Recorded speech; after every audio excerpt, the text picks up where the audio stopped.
Hey guys, welcome back to the Side Trail. I'm Luke, your host, and today we're going to be taking a day hike. And while we go on this hike today, I'm going to talk to you about a subject that I think is really important, no matter if you're going out for an hour or a multi-day hike, and that's bear awareness and bear defense. First, I'm going to start by putting on my revolver. Now, this is a firearm. I'm very comfortable using this as a form of bear defense. I personally carry two forms of bear defense. This is something that I'm very well trained in. If you're not comfortable using a firearm, that's totally fine. The most common form of bear defense out there is bear spray or pepper spray. I also carry this, and we're actually going to be discharging a little bit of this today. I'm going to teach you how to use your pepper spray so you personally know how to use it when you go out into the wilds. So I'm going to go ahead and load this bad boy up.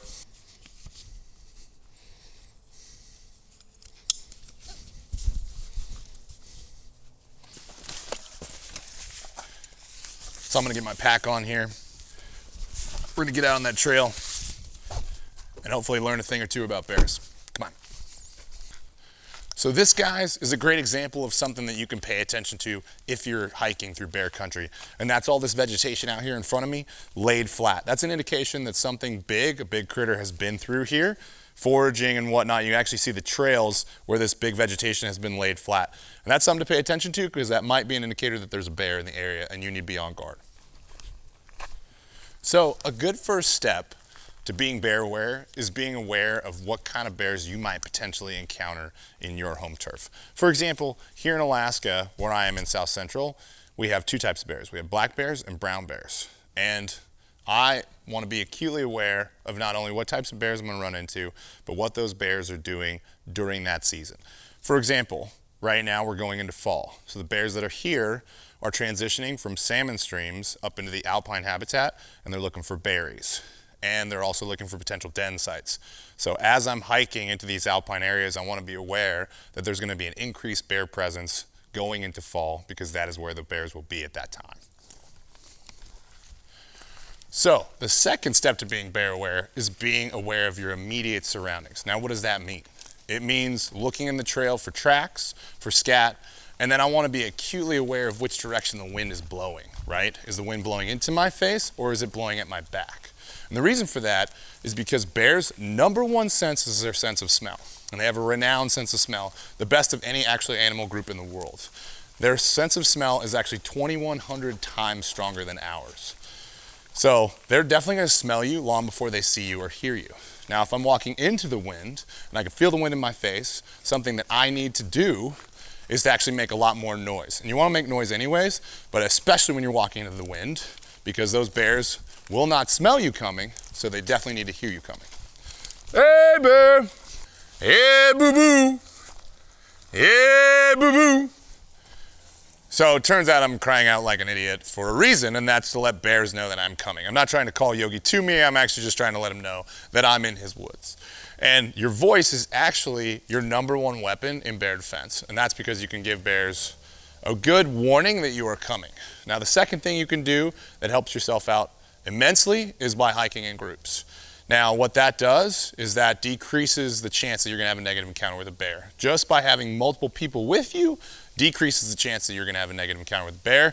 You're going to be a lot louder with multiple people, and you're going to be a lot more intimidating to a single bear if you got a few people with you. So hiking in groups, definitely beneficial. In the occasion that you do encounter a bear, what do you want to do? Well, there's a couple rules. Number one rule is never run from a bear. That's basically the equivalent of throwing a tennis ball for a golden retriever and not expecting it to chase it. Rule number two, for the most part, is that you stand your ground. There's only two situations where you do not stand your ground, and that is if you are on a kill site or you're between a sow and her cubs. In those situations, you want to extract yourself by moving slowly backwards. But in all other situations, if you encounter a defensive bear, you want to stand your ground. You want to make yourself as big as you can, and you want to start talking to that bear in a low, calm voice. Hey, how you doing? And you want to remain calm as best you can. If you're in a group, you want to spread out, make yourselves look as big as you possibly can. Now, that bear is going to give you some indications that he is feeling uncomfortable. Typically, those indications are through body language. He'll be huffing. He might pop his jaw at you. You'll actually hear audible jaw popping. They'll usually pin their ears. An uncomfortable bear will often salivate profusely. Sometimes there'll be paw swiping. And in the worst situations, you will get a bear that will actually charge you. Sometimes bluff charging, sometimes full-on charging.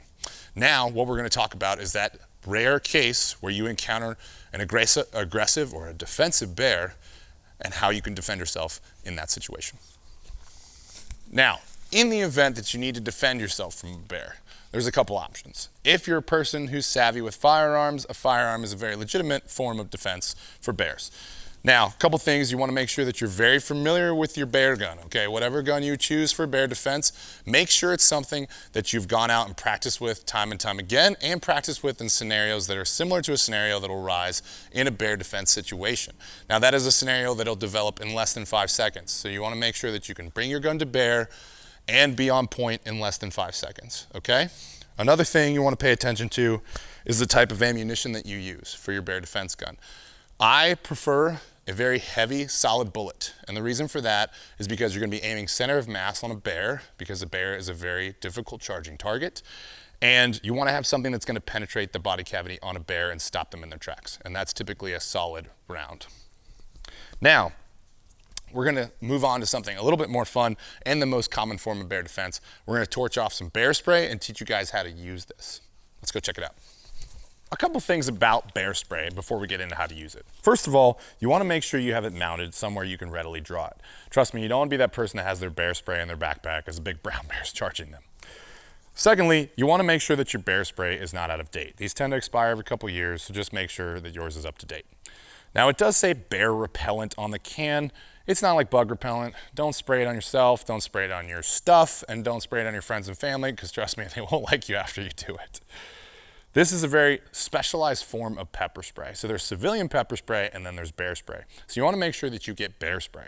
And the reason being is this canister is about twice as big and it's about 2 to 4 times as potent as civilian pepper spray. And that's what makes it a very, very effective tool for bear defense. Actually, studies have found that it's about 90% effective. So we're gonna go torch off some of this stuff and see how it works. Zip tie holding the safety in place. You want to make sure to remove this zip tie before you take your pepper spray out into the field. So you want to hold your canister with 2 hands. You want to aim it slightly down to account for recoil. You then want to remove the safety clip. The average canister has about 6 to 8 seconds of spray, which means you get about 3 to 4 2-second bursts. So you want to create a wall between you and the charging bear. Now this is effective up to 30 feet, but most effective within about 15 to 20 feet. So you want to wait until the bear is there. And then you want to create that wall with 3 to 4 2-second bursts. Again, aiming slightly downward to account for that recoil.